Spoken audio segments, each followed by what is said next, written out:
नमस्कार, मैं हूं मुरली। आप देख रहे हैं द थर्ड आई।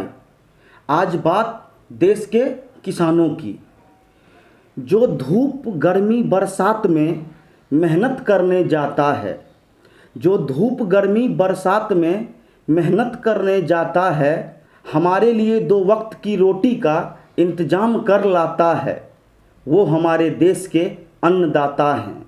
सत्ता उस किसानों का कुछ भला करना चाहती है, विपक्ष उन किसानों को रोड पे बुलाती है। वो मासूम किसानों से अपनी राजनीति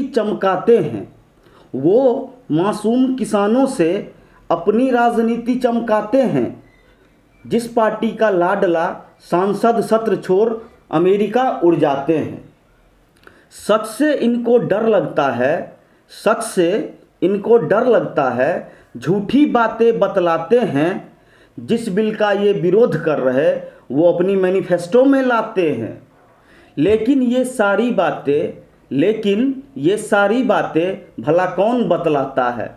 इसी से भैया बस अपनी राजनीति चल जाता है। एपीएमसी एमएसपी और मंडी तो बहाना है। एपीएमसी एमएसपी और मंडी तो बस बहाना है। इनको किसानों के जरिए अपनी राजनीति चमकाना है। शर्म करो ए देश के नेता, बस इतना बतलाना है। आज तुम्हें सच से अवगत कराना है। इनका पहला प्रश्न है, मंडी खत्म हो जाएगा। अभी जो सिस्टम है उसमें किसान मंडी में अनाज बेचते हैं, दूसरे राज्यों में जाके अनाज नहीं बेच सकते। इसका बिचौलिए भरपूर रूप से फ़ायदा उठाते हैं, जो अब तक चल रहा है।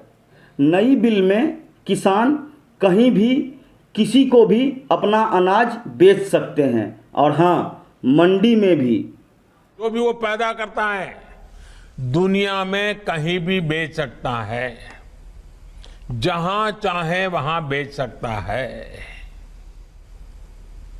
अगर वो कपड़ा बनाता है, जहां चाहे बेच सकता है। वो बर्तन बनाता है, कहीं पर भी बेच सकता है। वो जूते बनाता है, कहीं पर भी बेच सकता है। लेकिन एकमात्र केवल मेरे किसान भाई बहनों को इन अधिकारों से वंचित रखा गया था, मजबूर किया गया था। अब नए प्रावधान लागू होने के कारण किसान अपनी फसल वो देश के किसी भी बाजार में अपनी मनचाही कीमत पर बेच सकेगा। दूसरा, सरकार अनाज नहीं खरीदेगी। ये सुनिए, प्रचार किया जा रहा है कि सरकार के द्वारा किसानों को एमएसपी का लाभ नहीं दिया जाएगा।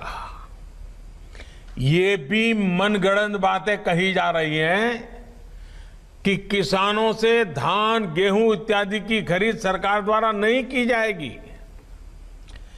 ये सरासर झूठ है, गलत है, किसानों के साथ धोखा है। हमारी सरकार किसानों को एमएसपी के माध्यम से उचित मूल्य दिलाने के लिए प्रतिबद्ध है। पहले भी थे, आज भी हैं, आगे भी रहेंगे। तीसरा, कहा गया है किसान अपनी ही जमीन पे मजदूर हो जाएगा, बड़ी बड़ी कंपनियों का उनकी जमीन पे कब्जा हो जाएगा। सरकार जो कॉन्ट्रैक्ट फार्मिंग बिल लेके आई है, उसमें साफ साफ लिखा है किसानों की जमीन का नहीं, उसकी पैदावार का समझौता होगा, कॉन्ट्रैक्ट होगा, जो ज़्यादा से ज़्यादा 5 साल तक के लिए होगा। इस दौरान जमीन को बेचना, खरीदना या लीज पे देने का प्रावधान नहीं होगा। जमीन का मालिक किसान ही रहेगा। चौथा, किसानों को बताया जा रहा है बिल में एमएसपी का जिक्र नहीं है, लेकिन ये नहीं बताते पुराने बिल में भी एमएसपी का जिक्र नहीं था। ये हर बार कैबिनेट मीटिंग में फसल आने के बाद तय की जाती है। ये कानून का हिस्सा नहीं है।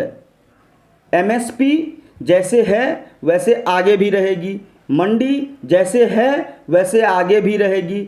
बस इतना बदलाव होगा कि किसान को अगर कोई एमएसपी से ज़्यादा या मंडी से ज़्यादा भाव देता है तो किसान कहीं भी अपना अनाज बेच सकता है। इससे बिचौलिए ख़त्म होंगे और किसानों को फ़ायदा होगा। दिक्कत यही है, बिचौलियों का जब बंद हो जाएगा धंधा तो इनको कौन देगा चुनाव में चंदा। भुगतान, कॉन्ट्रैक्ट फार्मिंग वाली कंपनियों को फसल किसान के खेत से उठानी होगी और 2/3 भुगतान तुरंत करनी होगी और बाकी 1/3 3 दिन के अंदर। इसके बाद भी विरोध आपकी मंशा को दर्शाता है। ये वोट बैंक की राजनीति है, साफ साफ समझ आता है। सुनिए। खेती में विविधता के लिए बैकअप सपोर्ट चाहिए। फसल की कामयाब डिलीवरी के लिए जरूरी है कि हमारे पास एक बेहतर मार्केटिंग चेन हो, क्योंकि फसल और सब्जी खराब हो जाती है।